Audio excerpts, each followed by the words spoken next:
চলে যায়, ফজরের নামাজ পার হয়ে গেল, আর আমরা হুজুরের কথাও মনে নাই, কিছুই মনে নাই, ফিরে দিকে আবার কাজ আরম্ভ করে দিলাম। তাহলে আমি ভাবি উরস করে আমাদের যে উদ্দেশ্য নিয়ে মিল মহব্বতের জন্য সৃষ্টি করবার জন্য, উদ্দেশ্য সৃষ্টি করবার জন্য আজকে আমরা যে উরস পাচ্ছি, এই উরস কামিয়াবি হবে। আমরা যে কষ্ট করলাম, মেহনত করলাম, সারা রাতে যে ওয়াজ করলাম, সারাদিন শিক্ষা দিলাম, একটা ছাত্র বানাইতে পারলাম না, তাহলে আমি ভাবি যে আমাদের তো শিক্ষকের মানে কোনো কষ্ট করার কোনো কাম নাই, মূল্য নাই। তাই আমি আপনাদেরকে অনুরোধ করবো যে হুজুররা যে কথা বলছে, মুফতি ওলিউদ্দিন সাহেব যে কথা বলছে, সত্য কথা বলছে, সত্য কথা বলছে, এই কথা আমরা মানবো, এই কথা আমরা সবাই নিয়ত পাক্কা করা, আপনার সবাই মানলাম, মানবেন না এই কথা বলবো। বাচ্চারা লাগছে নাকি আপনাদের? আওয়াজ খুব ছোট হয়েছে, মানবো না এরকম হচ্ছে কথা। মানবো আজকে আমি এই জন্য বলছিলাম যে আমি একজন ছাত্র, ইউনিভার্সিটির লেকচারার সম্পর্কে কথা কওয়া আমার অকাত নাই।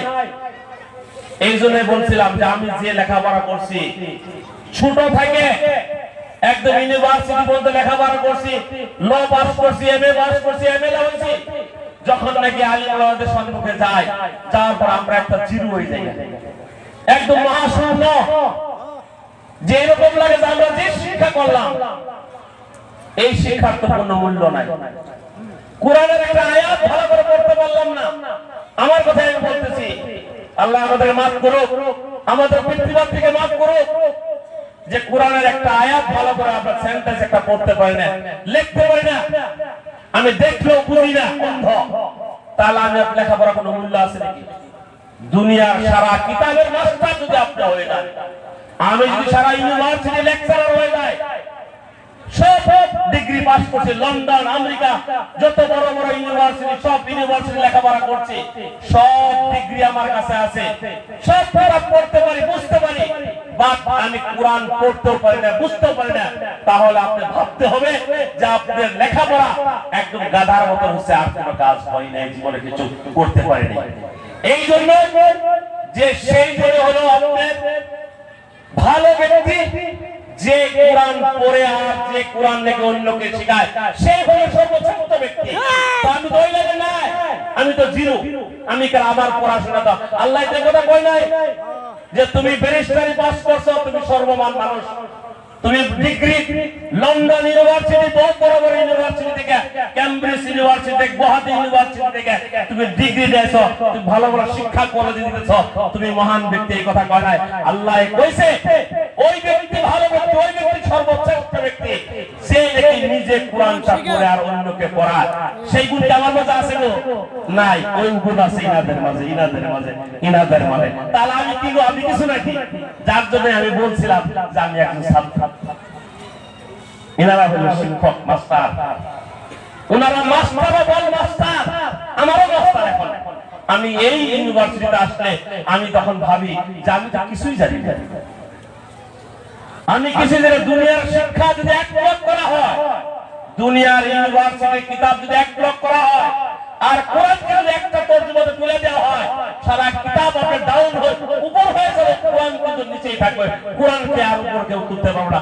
এর তথ্য এর ওজন পুরো শক্তি নাই কমাবার জন্য, আছে নাকি? না। তাহলে আমরা যে শিক্ষা করছি, যে কিতাব পড়লে আপনার মানুষ পারফেক্ট মানুষ হয়ে যাবে, যে কিতাব পড়লে আপনার দুনিয়া, এই দুনিয়া ও আখিরাতে আপনি কামিয়াব হয়ে যাবে, সেই কিতাবই আমি পড়তে পারি না, তাহলে আমি কি মানুষ হলাম? আমি পড়তে পারি, সত্য কথা বলছি, আমি পড়তে পারি না। যার জন্য কিন্তু কোরআনে কি আছে, কোরআনে কি বলতেছে, প্রত্যেকটা কথা জানবার জন্য ইচ্ছা যায়, কিন্তু ইচ্ছা গেলেও দুঃখ, একটা দুঃখ রয়ে গেছে যে পড়বার ইচ্ছা গেলেও পড়তে পারে না। যার জন্য তর্জমা পড়ি, হুজুররা তো তর্জমা পড়লে তো খারাপই পায়। এখন তো তর্জমা পড়ে যে কিছু শিখবার চেষ্টা করতেছি, কারণ বলবার চেষ্টা করি না, কিন্তু নিজে শিখবার চেষ্টা করতেছি যে আল্লাহ কিছু জ্ঞান আমাদেরকে দেখ। হুজুররা খারাপ পাবেন না, আপনারা আরামে পড়েন, আপনারা জানেন, আমরা জানি না। এখন কি ইংরেজিতে কোরআন আছে, ওটাই পড়ি, ওটাই পড়বো না। মনটা কাঁদবে যে লেখাপড়া করছে, এই লেখাপড়া কোনো মূল্য নাই। কোরআনের যদি একটা আয়াতের একটা যদি আমি সেন্টেন্স, একটা আয়াত যদি ফলো আপ করতে পারি, তাই তো জিন্দেগির কামিয়াব হবো। যার জন্য মন কাঁদতে, ওই জন্য কোরআন শরীফ পড়বার না পায়, ওই কোরআনের তর্জমা করি হুজুর। আজকে আমরা এই মসজিদে যারা বসছি আমরা লেখাপড়া করা লাগবে। লেখাপড়া আপনি এলপি স্কুল এমই স্কুল আপনার ছেলে মেয়ে পড়াইতে হবে, ইউনিভার্সিটি পড়াইতে হবে। এই দুনিয়াতে বেঁচে থাকতে হলে আপনি পড়াইতে লাগবে। লোকে আপনি কি করতে হবে? আপনার ছেলেকে যেরকম আজকে আমি মুজিবরে বলতেছি যে আমার আফসোস হয় কেন আমি কোরআন শরীফ পড়তে পারি না, এখনো চেষ্টা করি শিখবার জন্য, কিন্তু মাথায় কাম করে না, মুখস্থ থাকে না, পড়লে মনে থাকে না। যার জন্য আমি আমার ছেলে আমার দুটা ছেলে আছে, আলহামদুলিল্লাহ বড় ছেলে কোরআন একদম ফল হলে পড়ে যায়, মনে মনে খুব খুশি হই আমি। আমার ছেলেটা দিল্লিতে আছে, দিল্লি ইউনিভার্সিটিতে জামিয়া মিলিতে পড়তেছে। ওরা আমি কোরআনের মানে আপনার একটু শিক্ষক রাখে দিয়েছি, হাফিজ রাখে দিয়েছি, উনি পড়াইতেছে। কমসে কম সন্তুষ্ট হব যে আমি পড়তে পারি, আমার ছেলে তো পড়তে পারে। আমি কিন্তু এই লাইনে গেতেছি।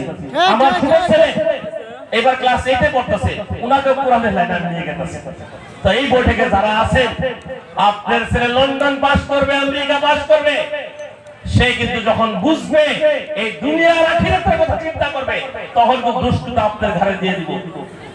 আপনার ঘরে দিব আমার বাপ ভাই আমাকে কোরআন শেখায় না, আমাকে মাদ্রাসা পড়ায় না, যার জন্য আজকে আমি কিছুই জানি না। আজকে এই মেহফিলে যারা আছেন তাদেরকে আমি বিনম্র ভাবে অনুরোধ করব, আপনাদের ছেলে ডক্টর ইঞ্জিনিয়ার বানান, লোকে কোরআনের হাফেজ বানান। ঠিক। ডক্টর ইঞ্জিনিয়ার বানান, ব্যারিস্টার বানান, এমএলএ বানান, লোকে একজন মাওলানা বানান। ইনশাআল্লাহ মনে রাখবে, বহু বড় বড় লিডাররা, বিশেষ করে বিজেপি সরকারের বিজেপি নেতারা কয় মাদ্রাসা একটা আপনার জঙ্গল রাজ, মাদ্রাসায় সন্তান সৃষ্টি করে কোরআন শরীফ পড়লে বলে সন্ত্রাসী হয়। নাউজুবিল্লাহ। এই কোরআন শরীফ যারা পড়তেছে তারা একটু ভালো মানুষ, তারা পৃথিবীর বুকে কোন কাজ ভালো আর কোন কাজ খারাপ তারাই জানে। আজকে আমরা সাধারণ যারা লেখাপড়া করছি তারা ভালো খারাপ বুঝি না, যার জন্য আমরা সব কাজ করতেছি। হালাল কোনটা, হারাম কোনটা, সুন্নাত কোনটা, ফরজ কোনটা আমরা কেউ জানতেছি না। আমরা কত সুন্নাত ফরজ তরফ হয়, সুন্নাত কত হাজার হাজার তরফ করতেছি। আমরা সুন্নাত যদি একটা আমরা আমল করতে পারি, আমার তো মনে হয় যে আমার জিন্দেগি কামিয়াব। আর কত হাজার হাজার সুন্নাত আমরা ইচ্ছা করলে ফলো করতে পারি, কিন্তু আমরা করি না। পানি আমরা বসে খাওয়া লাগে, জি সুন্নাত, কিন্তু পানি এক গিলাস বাড়িতে গেলাম, হাল মারে আসছি, আসার পরে বউ পানি দাও, পানি নিয়ে আসলো, দাঁড়ায় পানি ফক ফক করে খাই বেড়ালাম, একটা সুন্নাত বরখিলাপ করলেন। বসার অসুবিধাটা কি? বৈশা পানি খাইলে অসুবিধা আছে না? পানি খাওয়া লাগে ডান হাতে, সুন্দর ফরক করে, কিন্তু ডান হাতে খায় না, বাঁ হাতে নিয়ে আর একদম মস্তানি করে পানি দেখায় বেড়ায়, চা খায় বেড়ায়। ছোট ছোট সুন্নাত আমরা ফলো করে। বাদ খাবার বসি বিসমিল্লাহ কওয়া লাগে, কোন প্রাণী বহু কোন আছে বিসমিল্লাহর কথা মনে থাকে না। মাছ মাংস এসে গেছে সব বিসমিল্লাহ নাই, বরকত কোথায় থাকবে? আপনি বিসমিল্লাহ নাই, আপনি বরকত কোন জায়গায় থাকবে তোমরা কোন? তো এখন কথা হচ্ছে যে আমরা ছোট ছোট যদি কাজগুলো যদি করে যাই, আমার মনে হয় যে আমরা কিছু না কিছু এই যে মজলিস করলে একটু উপকার হবো আমাদের। আজকে যারা মজলিসে আছেন, যারা এই মজলিসে উপস্থিত আছেন, তাদের কাছে আমার বিনম্র অনুরোধ থাকবো, আমাদের যে এখন সংকটময় অবস্থায় আমাদের এই দেশ, আমাদের জাতি, আমাদের মুফতি ওলিউদ্দিন সাহেব একটা কথা সংক্ষেপে কওয়ার জন্য কথাটা আমার আসেনি। কথাটা যদিও রাজনৈতিক কথা, কিন্তু বলতে হবে। এই জন্য বলতে হবে, ওলিউদ্দিন সাহেব বলছে এক মুসলমান আরেক মুসলমানের আশিক হওয়া লাগবে, মিল মহব্বত থাকা লাগবে। এক ভাই বিপদে পড়ছে, আপনি ওইখানে উচ্ছেদ হয়েছে বাজার, আপনি এখানে বলছেন যে আমার তো মেদি মাটি আছে, আমার তো অসুবিধা হয় নাই, আপনার বলে সারাই বলে গুনাহ হইতাছে। এই জন্য আমি আপনাদেরকে বলতে চাই যে হুজুরের যে কথাটা বলছে সত্যি কথা বলছে। আজকে আমরা এই সমাজে যারা বসবাস করতেছি, আমাদের ভাই বন্ধু কত হাজার হাজার অন্যায়ভাবে শহীদ হয়ে গেছে। 2008 সালে বিপ্লবী কত মানুষ শহীদ হয়েছে। 1983 সালে কত মানুষ নিরি চাউল খাওয়াতে শহীদ হয়ে গেছে। কয়েকদিন আগে গরু খুঁটিতে উচ্ছেদ, সেই মানুষগুলো আপনাদের আমাদের ভাই। আজকে তাদের উচ্ছেদ করতেছে, এর কিছু কারণ আছে, আমাদের কিছু ভুল আছে। আজকে আমরা এই ভুলগুলো সংশোধন হইতেছি না। যেগুলো কাজ আগে করে দেওয়া হচ্ছিল সরকার আমাদেরকে করে নাই, যার জন্য আজকে আমাদের এই ভুলের প্রাপ্য আমরা সাজা ভোগ করতে লাগতেছি। আজকে উচ্ছেদ হয়েছে, কাজিরঙা উচ্ছেদ হয়েছে, বরপটাতে উচ্ছেদ হয়েছে, দরং উচ্ছেদ হয়েছে, আর কয়েক জায়গা উচ্ছেদের নোটিশ দেওয়া হইতাছে। যদি আগের সরকার বললে আপনাদেরকে আমাদেরকে চরচাপড়ি যারা বসবাস করতেছে তাদেরকে যদি একটা মাটি বেদি করে দিয়ে গেত, তাহলে আচ্ছা আমরা উচ্ছেদ আর বলতো না। ঠিক বহুত অন্যায় করে গেছে। যাই আমরা এখন যারা বিপদে আছে, যে ভাই যেখানে পারি আমরা তাদেরকে সেখানে সহায় করার দরকার আছে। কয়েকদিন আগে আমারে আজকে একজন বলতে পারে স্যার আপনার শামপুর যাওয়া লাগবে। আমি বলছি কে আপনার ফিল তো খারাপ হয়ে গেল, কে কয় আপনি বলে গরু ফুটে থেকে মানুষ শামপুর বহাবে,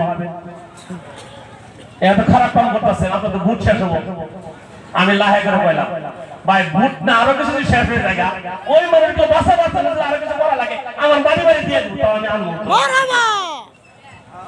ভাই একটা বিপদে পড়ে আছে আমাদের ভাই, আমাদের কোন জাতির ভাই, জাকির ভাই আমাদের, তাদেরকে নিয়ে আপনার নিরাশ একদম নিঃসহায় হয়ে আছে। এই ঠান্ডার মধ্যে তাদের ঘর নাই, কিছু নাই, কি হালে বসবাস করতেছে। সরকার বলছে যে আমরা এখান থেকে মানুষগুলো উঠাই না শামপুর আরমারির যদি যেখানে জায়গা আছে এই খালি মাটির যেগুলো নাকি আপনার 500 বিঘা 1000 বিঘা মাটি আপনার দালালরা বড় বড় নেতা চোরের দাদাগুলো, কারণ উনি আরবিকে বলে নাই কিন্তু বাংলায় কইছে যে জিনেরা শিক্ষা দেয় আর জিনেরা শিক্ষা নিয়ে শিক্ষা দেয় ওনারাই হলো আল্লাহর কাছে শ্রেষ্ঠ বান্দা। তো এই কাজ করতে আছে কে? আমার হুজুর, হয় কি না? তো সেই দিকে লক্ষ্য করে উনি ওই শিক্ষার কথা আলোচনা করছেন। আপনাদের কাছে বা কিরকম লাগছে?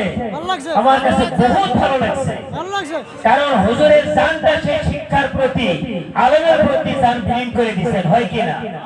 আরেকটা কথা লাগছে, ভালো লাগছে যে আমি অনেকবার চেষ্টা করলাম কিন্তু পাশ করতে পারলাম না।